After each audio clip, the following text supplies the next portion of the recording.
It's very nice to be back here on the Swap Shop, and well, you can see what the time is. In fact, would you like to come and travel through time?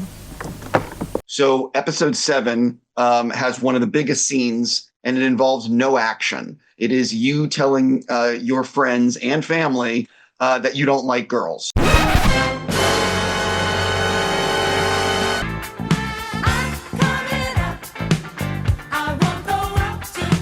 Well, ladies and gentlemen, we've come to the end of a cultural phenomenon that is Cobra Kai, because that is still a great, awesome TV series. You like Speedwagon? What kind of man doesn't? I bet you thought I was going to say Stranger Things, didn't you? Well, that's what I'm here to talk about. Season 5, which I have not watched one effing episode of, and whew, it looks like I dodged a massive woke bullet because, oh my god, since Friday, I've just seen headline after headline regarding how catastrophically shit this show, this particular season is. It makes me so glad I only bought that Blu-ray Season 1 VHS edition and I did not buy any more after that, because do you know what would happen, right, if I did? I would feel obliged to complete the complexion or the collection even. Oh, I'm leaving that one in right there because it sounds quite funny. Because again, like Michael Jackson in 1987, he too completed his complexion for the album Bad. That's it, I'm out of here. I gotta take a shit. But without further ado, folks, let's get into this story today regarding the backlash, why it's significant, why I will talk about Cobra Kai towards the end of this video. And without further ado, let's get on with this. And don't forget to like and hit the subscribe button. And you know what? Maybe even comment as well. YouTube's newest hero is here to save the day. His name, Kung Fu Hot Dog. So as a kid of the 80s, I'm Generation X, Gen X, way, the best generation ever. The Gen Zers out there, well, I have no time for you at all. Permission equipped from deep inside a crypt. A ring rapes a ghost. But let's just go to X, because this is, well, I said Generation X and now we're going to X. This Generation X's X, or Gen Z's X, whatever you want to call it. So that was fucking terrible. It doesn't even feel like the show is ending. Terrible dialogues, terrible storyline, villain ain't doing shit, repetitive ass writing. I cannot believe this. By the way, when I get to the punchline of why people hate season 5 of Stranger Things so much, you'll get it, but you probably already know anyway, folks. And yeah, by the way, wearing my favorite hoodie today because it is really chilly out in the UK. Stranger Things Season 5 is actually so mid, like, what the F? Why is it boring? Like, nothing happens and the acting is just pure shit and cringe? The show fell off. It was so good, holy, oh my god. Not even biased, but Stranger Things Season 5 was genuinely so ass. The pacing was terrible, the acting was shit, which again is something I've been hearing constantly, by the way. The effects lowered in quality, and I actually probably guess why that is as well. I'll get to that too in a minute or three. And so many characters were underutilized. Why was Callie reduced to a background extra? I don't know who that is, by the way. Kill off some people to make room, damn it! Stranger Things really fell off hard. I have my gripes with seasons 2 to 4, but season 5 might be the most poorly written, self-indulgent crap I've ever watched.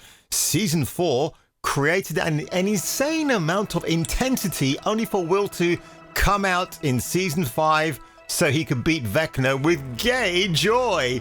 And oh yeah, I've heard something about Will getting a power set and it's all through being a gay. Man, I wish I was making this up, but apparently this is what happened. I have to speak in vague terms because I've not seen this season. I might have to force myself to watch it and make another video, but I really don't want to. And Sadie Sink apparently is not used much in this season, which I can suspect. That's Miss Sink right there, that she knew Jean Grey in Spider-Man, brand new day. So yeah, she's because she's geared up for stardom and she's definitely appearing in more high-profile things now. That's probably why they gave her less to do in this season, which is a bit of an insult to an actress who really made an impact when she first debuted in the show. And look, you got Steve and his buddy in crime, Dustin, and I think they're great as always.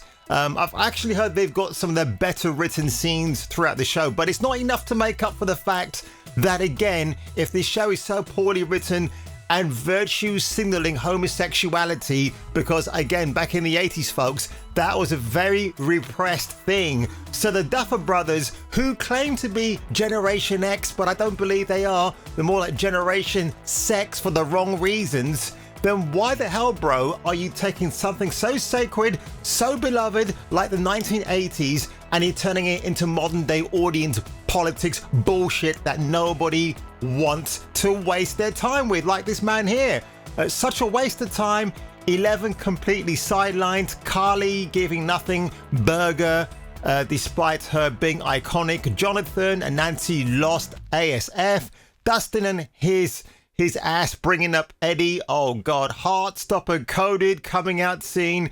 Max taking 3 billion years to run, acting flopped. Oh my goodness. And I mean, if you think that's bad, folks, here's the punchline I'm talking about. Now, this is the actor Noah Schnapp, and I kid you not, this is what he actually said. Oh my god, it was endless.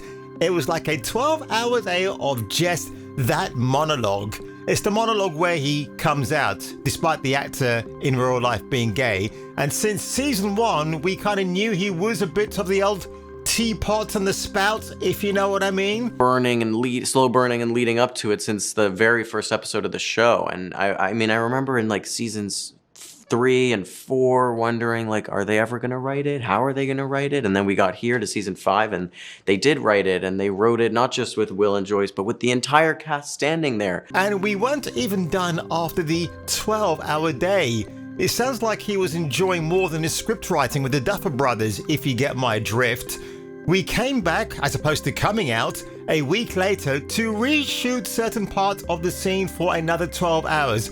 I wonder how much money was blown into this scene, and I wonder who the fuck approved this at Netflix. It was like, oh my god, how many more times can I do this scene? But it was also nice because it allowed me to try so many different things. I wonder what they were, Noah.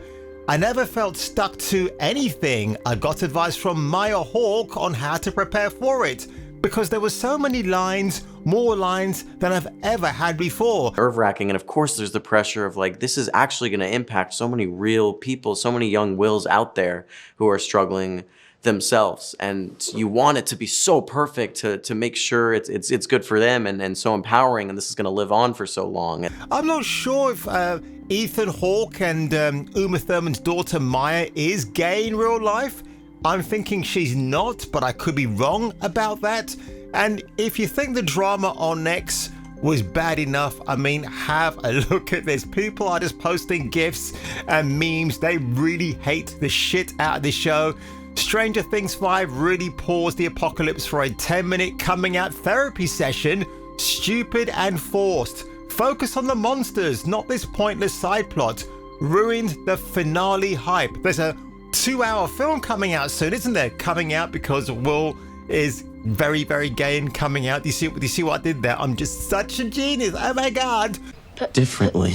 The truth is, and we like Today, Junior! We knew since season 1 that Will was GAY. Why do we need to shove it down people's throats? Again, probably the wrong choice of words there, but you know where I'm coming from. Netflix is still pushing the make everyone gay agenda. So sick of this. Stranger Things, one of the best shows. Season 5, episode 7. Will Byers comes out as Gayaz. 2 episodes left of the series. What a fucking joke. Added no context to the show except virtue signaling. That's all it is from Netflix. Virtue signaling points for a virtueless virtual signaling prize at the end of I Don't Give a F Avenue. Oh my God. No wonder my friend Sam hasn't contacted me to see if I've actually watched this show yet this season, because no, bro, I'm not going to do it. Season 5 of Stranger Things has the gayest coming out scene in the history of cinema. What? Since Daniel Day-Lewis got it on with My Beautiful Laundrette with Gordon Warneck back in the day? Oh yeah, I bet. And that's true, by the way, what I just said. And honestly, I just cannot understand why this show, hailed as a cultural pop icon phenomenon, has suddenly shot itself down the plug hole, or should I say the butthole with this. It's the butt of all jokes. That's going to be the title of my thumbnail, actually. It really is. And I think, honestly, this show deserves every single piece of vitriolic hate that it... I mean, I bet you now the actors like Noah Schnapp are going to say, I'm getting hate mail, I'm getting hate emails, and people hate me, I'm getting vile texts on my mobile. Rubbish, it's not going to be the case.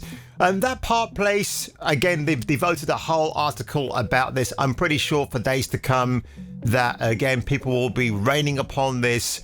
According to the Duffer Brothers, the now infamous Stranger Things scene where Will Byers comes out to his friends and family took longer to write than any other of the world-ending scenes within Hawksville, or whatever the fuck this place is again. What is it, Hawks? I don't care. Hawk the Slayer at this point. They called him Hawk.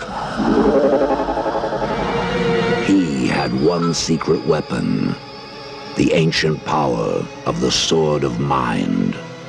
Oh my God, I'm so sick and tired of this. It's just absolutely ridiculous. And you know what? It's funny because when I think about shows that had a cultural impact, like when The Walking Dead was out, and I remember telling my friends, you know, up until season 7 reared its ugly head, and I was telling friends, oh, you got to watch this. This is like the best thing since sliced bread. And yeah, season 7 started, and we all saw Glenn getting murdered in cold blood, and oh my God, I thought, and my friends were saying to me, bro, you said this was a good show. What the F was this? And at the time, I've got to say that AMC were just measuring their dicks against Game of Thrones and HBO as to who had the more violent content, and AMC won that season, I guess. And yeah, I mean, since then, I kind of went off a little bit with The Walking Dead. But I will say, you know what, when it comes to a pop culture icon, The Karate Kid from 1984, then it spawned Cobra Kai in 2018. Again, you can watch those glorious episodes on YouTube Red, on YouTube itself, if they're still available. I've got the original downloads because I knew when they were going to come out on Blu-ray, they would remove YouTube and everything else and put Netflix in its place. I know all that shit already. But honestly, like, can you imagine Johnny Lawrence and Daniel LaRusso in the wrong hands at Netflix becoming gay lovers and driving around an illicit car park late at night looking for cones, road cones, to shove up their bottoms and to say, oh, Daniel, I really like that. Do it harder, baby, harder. Of course not, because those guys, those characters are so based. Why on earth would he change them from being straight men to absolutely gender benders? But gender bending and other mind-altering exercises and pills that the duffed up brothers, because they need to be, and Noah Schnapp are taking behind the scenes. It's all self-indulgent bullshit. I'm reading these articles and witnessing people's reactions, and their absolute catastrophic disappointment about this show makes me glad I did not watch this in the first place. But I'm having a really bad feeling that some of you out there may want me to watch, just to actually make another video regarding how cringe the acting is. Well, I don't know about that because I'm a busy man these days. I'm in much demand by other YouTubers to appear on their live streams, so we'll have to wait and see. But if you ended up enjoying this silly video today, you lovely buffoons, make sure you give it a like, make sure you comment below, and I'll catch you catching me for the return of the next video. Johnny Lawrence, I knew it was you. Holy, how the hell are you? Hey, man. Oh my God, look at you. You still got those golden locks, eh?